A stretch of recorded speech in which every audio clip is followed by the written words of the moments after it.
Saudara-saudaraku yang terkasih dalam Tuhan, khotbah pada saat ini saya ambil dalam kitab Roma pasal 14 ayatnya yang ke-19, sebagaimana juga tentang tema besar yaitu pulihkan bangsa kami, dan saya mengambil subtemanya tentang perdamaian. Sebagaimana yang dikatakan dalam surat Roma pasal 14 ayat 19 yang berkata demikian, sebab itu marilah kita mengejar apa yang mendatangkan damai sejahtera dan yang berguna untuk saling membangun. Saudara-saudaraku yang terkasih dalam Tuhan, peristiwa peperangan antara Ukraina dan Rusia yang dimana saat ini belum mendapat kepastian apakah akan mendamai, sampai saat ini tanda-tanda untuk berdamai belum ada. Dan kini dunia digemparkan kembali dengan memanasnya Hamas dan Israel, dengan serangan mendadak yang dilakukan oleh Hamas kepada Israel. Dengan serangan mendadak yang dilakukan oleh Hamas, maka Israel merespon untuk melakukan serangan balik di jalur Gaza yang merupakan basis dari Hamas tersebut. Dan pemerintah Israel menyerukan status berperang terhadap Hamas. Dengan dua peristiwa peperangan tersebut mengisyaratkan kepada dunia bahwa dunia lagi tidak dalam kondisi yang aman-aman saja, dikarenakan krisis perdamaian dan bukan krisis kemanusiaan. Mengapa saya mengatakan demikian? Bukan dikarenakan krisis kemanusiaan, tetapi krisis perdamaian. Karena pada dasarnya krisis kemanusiaan akibat perang hanya dampak dari krisisnya perdamaian.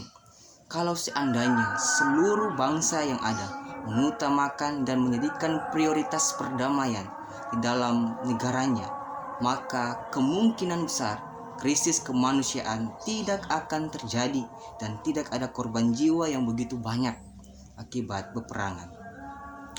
Situasi yang terjadi di Gaza dan Israel memberikan dampak bangsa kepada kita. Aksi-aksi yang dilakukan sebagai bentuk rasa peduli sebenarnya tidak dapat memberikan kontribusi untuk mendamaikan. Yang terjadi adalah bangsa kita ternyata terjadi krisis perdamaian, menghadirkan suatu kedamaian di antara bangsa yang berkonflik merupakan hal yang begitu sulit sehingga tidak dapat berpihak pada satu negara saja, dan itu tidak terjadi di bangsa kita. Saudara-saudaraku yang terkasih dalam Tuhan, sikap apa yang harus ditempuh gereja dengan situasi yang terjadi dalam bangsa kita? Bukankah adanya gereja dapat menciptakan kedamaian? Gereja perlu memberikan masukan dan seruan yang tegas dengan penuh kasih kepada pemerintah bangsa kita.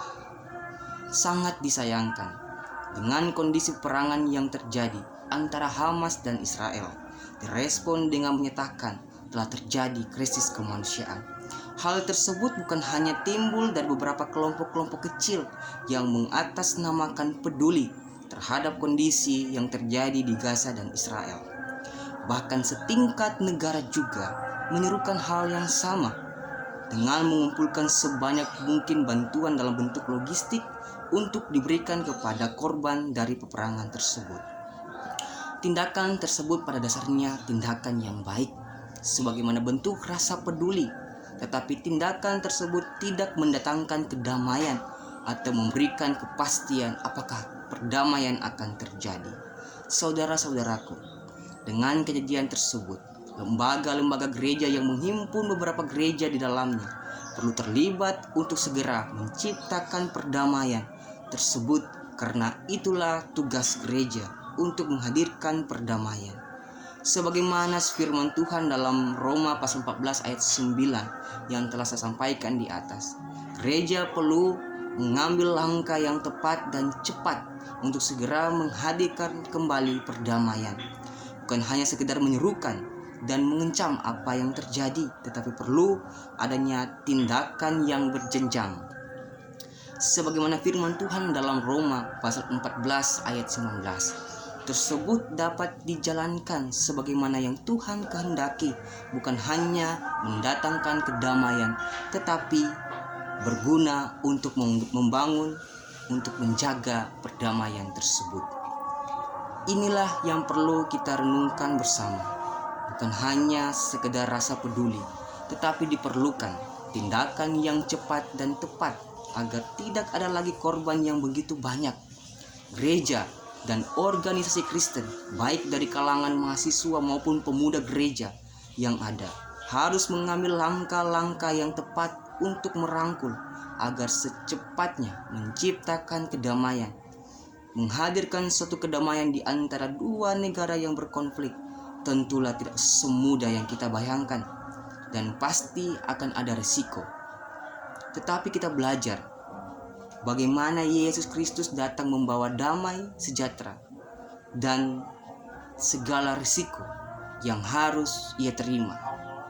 Bahkan ia harus mati di atas kayu salib untuk memberikan kedamaian sejahtera kepada seluruh bangsa. Semoga Tuhan memberkati kita semua. Amin.